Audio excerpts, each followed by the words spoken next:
C'était un vendredi soir tranquille lorsque nos parents nous ont annoncé qu'ils seraient absents pour la nuit. Maman avait préparé un petit sac pour la nuit et papa vérifiait son téléphone pour obtenir la confirmation de l'hôtel. On sera de retour demain après-midi, a dit maman, ma sœur et moi sur le front. N'ouvrez la porte à personne. Gardez vos téléphones allumés et ne vous entretuez pas, d'accord? A-t-elle plaisanté en attrapant son sac à main. J'ai ri. Sans promesse, ai-je dit. Ma sœur Émilie a levé les yeux au ciel, comme une adolescente.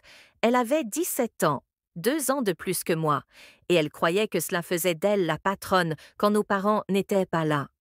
Une fois la porte refermée, un étrange silence s'est emparé de la maison.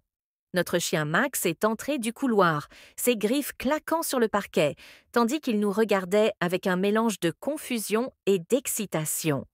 Il pensait probablement que ça allait être une soirée amusante. Au début, ça l'était un peu.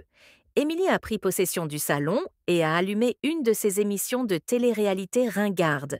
J'ai pris une pizza dans le congélateur et j'ai préchauffé le four.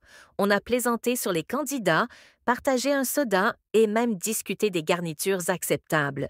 Émilie détestait les champignons. Moi, je les adorais.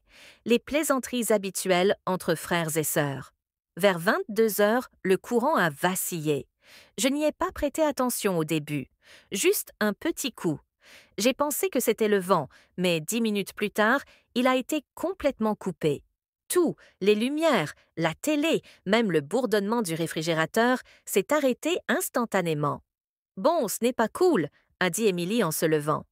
J'ai sorti mon téléphone et allumé la lampe de poche. « Le disjoncteur a sauté ?» ai-je demandé. Elle a secoué la tête. Probablement juste une panne de courant. Allons vérifier dehors. Nous avons jeté un coup d'œil par les fenêtres. Toute la rue était plongée dans le noir. Quelques voisins sortaient avec des lampes de poche. Bon, donc pas seulement nous, ai-je murmuré. Émilie semblait un peu plus mal à l'aise. Elle détestait le noir, depuis toujours. Quand nous étions enfants, elle me faisait vérifier sous son lit pour voir s'il n'y avait pas de monstre. « Restons à l'intérieur », a-t-elle dit en verrouillant à nouveau la porte d'entrée. « Il va bientôt revenir. » Nous avons allumé quelques bougies et nous sommes assis à la table de la cuisine, riant en pensant que cela ressemblait à une de ces nuits de feu de camp effrayantes. Max s'est blotti à nos pieds, imperturbable. Émilie a commencé à raconter une de ses histoires d'école, quelque chose à propos de sa meilleure amie, Sierra, et d'un certain Jake, qui les avait invités tous les deux au bal de promo. C'était ridicule, et j'ai écouté à moitié, légèrement amusée. Puis un bruit retentit, un léger coup. Nous nous figâmes tous les deux. Il retentit de nouveau, un peu plus fort. Quelqu'un frappait à la porte de derrière, celle qui donnait sur le patio, celle que nous utilisions rarement. J'éteignis ma lampe torche, le cœur battant la chamade. Émilie murmura « Qui serait à la porte de derrière à minuit ?» Nous ne répondîmes pas. Nous marchâmes sur la pointe des pieds jusqu'à la fenêtre. Les stores étaient baissés, mais je jetai un coup d'œil par une petite ouverture. Je ne voyais rien dans l'obscurité, mais je sentais comme une présence. Nous restâmes silencieux un long moment. Les coups ne revinrent pas, mais aucune de nous n'osa bouger. C'était peut-être le vent, proposai-je, même si je n'y croyais pas. Émilie hocha lentement la tête. « Verrouille la porte de derrière, au cas où. » Quand nous y arrivâmes, elle était déjà verrouillée. Cela ne me rassura pas. De retour au salon, nous nous assîmes l'une contre l'autre. Les lampes de poche des téléphones étaient faibles. Émilie se mordait l'ongle du pouce. « Tu crois qu'on devrait t'appeler maman ?» dit-elle. « Non, ai-je répondu rapidement. Ils dorment probablement et on ne sait même pas si c'était quelque chose. Mais je commençais à douter. J'ai ouvert l'application de sécurité sur mon téléphone pour vérifier la caméra du jardin. Pas de signal. Bien sûr, le Wi-Fi était coupé. Puis nous avons entendu Max grogner. Il s'est levé brusquement, le poil hérissé, fixant la porte d'entrée. Ce grognement sourd dans sa poitrine n'était pas son aboiement enjoué habituel. C'était le son qu'il faisait lorsque des inconnus s'approchaient trop. J'ai attrapé la batte de baseball que papa gardait près du placard. Émilie a murmuré « Ne l'ouvre pas, ne t'en approche même pas ». J'ai acquiescé. Nous avons reculé lentement. Max montait la garde. Soudain, on a frappé à nouveau. Cette fois à la porte d'entrée. 3 coups fermes, espacés, comme si la personne à l'autre bout du fil voulait s'assurer qu'on l'entendait. Émilie était pâle. « J'appelle les secours », dit-elle. Sa voix tremblait, mais la ligne ne démarrait pas. Pas de réseau. Nous ne savions pas quoi faire. Nous sommes restés figés dans la cuisine pendant ce qui nous a semblé des heures. Max a fini par cesser de grogner et s'est dirigé vers la fenêtre en reniflant avec curiosité. Émilie a murmuré « Et si c'était juste quelqu'un qui cherchait de l'aide, comme si sa voiture était en panne ou quelque chose comme ça ?»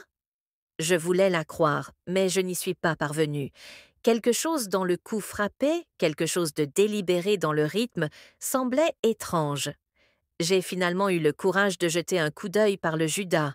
Rien, juste l'obscurité. La lumière du porche était éteinte, bien sûr. J'ai décidé de monter, de nous enfermer dans la chambre d'Émilie et d'attendre. Nous avons apporté Max 2 lampes de poche, la batte et un gros paquet de chips. Pas vraiment de l'équipement tactique, mais c'était ce que nous avions. Dans sa chambre, on a barricadé la porte avec sa commode. J'ai essayé de garder une ambiance détendue. Si c'était un film d'horreur, tu serais certainement la première à crier. Émilie m'a tapé sur le bras. « Tais-toi » a-t-elle murmuré, mais je voyais bien qu'elle essayait de ne pas sourire. On a fini par parler pendant des heures. On s'est raconté des histoires de notre enfance, comment on construisait des forts dans le salon, comment Émilie, autrefois, elle m'a convaincue que notre voisine était un vampire, comment j'avais l'habitude de voler des biscuits en cachette au milieu de la nuit et de la mettre sur le dos. On a ri un peu et, malgré la peur de tout à l'heure, on a commencé à se détendre. Vers 3 heures du matin, le courant est revenu. Les lumières se sont allumées. Émilie et moi avons crié, non pas par peur, mais parce que la soudaine luminosité était aveuglante après des heures d'obscurité. On a attendu, mais on n'a plus frappé. Rien d'étrange ne s'est produit après ça. Quand maman et papa sont revenus le lendemain matin, on avait nettoyé la plupart des bougies et on essayait de faire comme si tout allait bien. Mais Émilie et moi avons échangé un regard lorsqu'ils ont demandé si tout allait bien la veille. On a simplement hoché la tête. Cette nuit est devenue notre secret. On n'a jamais parlé à nos parents des coups frappés, ni de la peur qui nous tenait éveillés. Les années ont passé, mais on n'a jamais oublié. Émilie est partie à l'université. J'ai commencé à travailler à temps partiel, et je passais plus de nuits seule à la maison. Mais de temps en temps, quand je passe devant cette porte de derrière, je me souviens du coup frappé. Et je me demande encore qui ou quoi était dehors ce soir-là. Un jour de Thanksgiving, quand Émilie est rentrée, on s'est assise sur le porche et on en a reparlé. Tu sais, elle a dit « Parfois, je me demande si c'était juste une blague, un gamin du quartier qui faisait l'idiot. » J'ai hoché la tête. Ouais, peut-être. Mais on savait tous les deux qu'on n'y croyait pas. Pas vraiment.